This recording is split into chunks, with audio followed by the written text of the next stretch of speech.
Well, friends, good evening. This is episode number 2 on International Dimension of Company Law, wherein this is pertaining to the definition of promoter. Here, this is further enlarged. The Act defines the word promoter to mean a person who has been named as such in a prospectus or is identified by the company in the annual return, or who has control over the affairs of the company directly or indirectly, whether he is a shareholder, director, or otherwise. This is international dimension, very expansive definition, or in accordance with whose advice, directions, instructions, board of directors is accustomed to act. Provided that nothing in subsection C shall apply to a person who is acting merely in a professional capacity, like a lawyer, for example, a chartered accountant, a cost accountant, a company secretary in practice. Definition of subsidiary company in relation to any other company again has been given a different definition under the particular act with regard to the international dimension.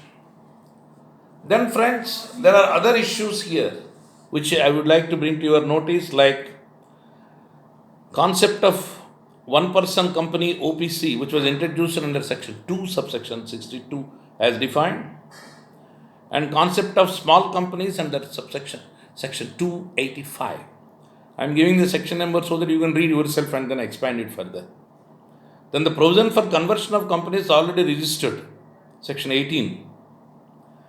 Then, friends, with regard to the registered office, there are certain changes brought which you can download and then read.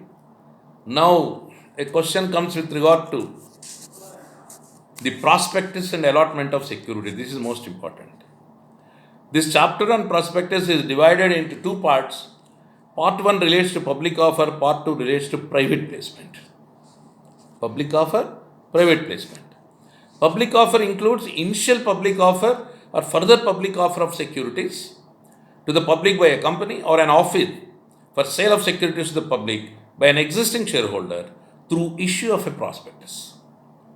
Private placement has been defined to bring clarity, and it said it means any offer of securities or invitation to subscribe securities to a selected group of persons by a company through issue of a private placement offer letter and would satisfy the conditions specified in this section.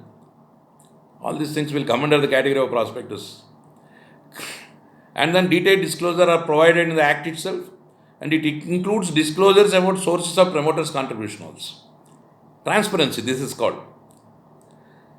Then, friends, under section 36 of the Companies Act, punishment for fraudulently inducing persons to invest money and then making a wrongful gain.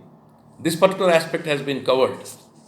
In the same way, share capital and debentures also. Now, another important aspect with regard to the board and governance, as I dealt with corporate governance yesterday. What I discussed in corporate governance yesterday stands good for this particular aspect. And one aspect I would like to bring to your notice, section 149(5), pertaining to independent directors. That in listed companies, there should be at least 1/3 of the board as independent directors, so that they are not connected with the company and they take independent decisions. They could be nominee directors by SEBI. And then the independent direction has been clearly defined in the Act, as I told you. And then they are not entitled for any remuneration other than sitting fees, reimbursement of expenses, and participation to the board. And other meetings and profit-related commission as may be approved by members. And he is not entitled for stock option also. So, this is a very important aspect. Then participation of directors through video conferencing online has been already evolved under 173 of the Companies Act. Participation of directors at board meetings has been permitted through video conferencing as back as 2013. Then, friends, duties of directors enlarged in section 166. Penalties have been made out. And then the board committees has been provided further under section 178, 177.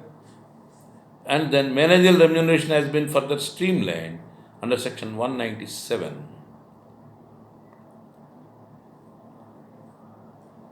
Then friends, any insurance premium paid, of course, is given exemption not to be treated as remuneration.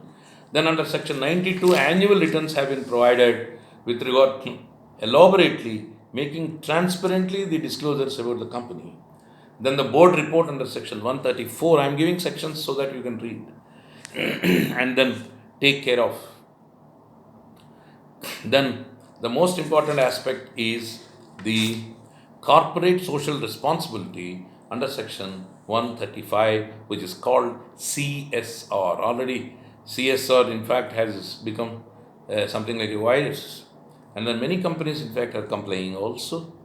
So that is one of the very important subject matters under section 135, which you may concentrate and then prepare an essay type question, so that in the examination point of view, the corporate social responsibility concept would be studied. You can study the concept, you can study the provisions, you can study the application, you can study the pitfalls. Then you can make out what could be supplementing to eradicate the pitfalls. This is how you can make out an answer.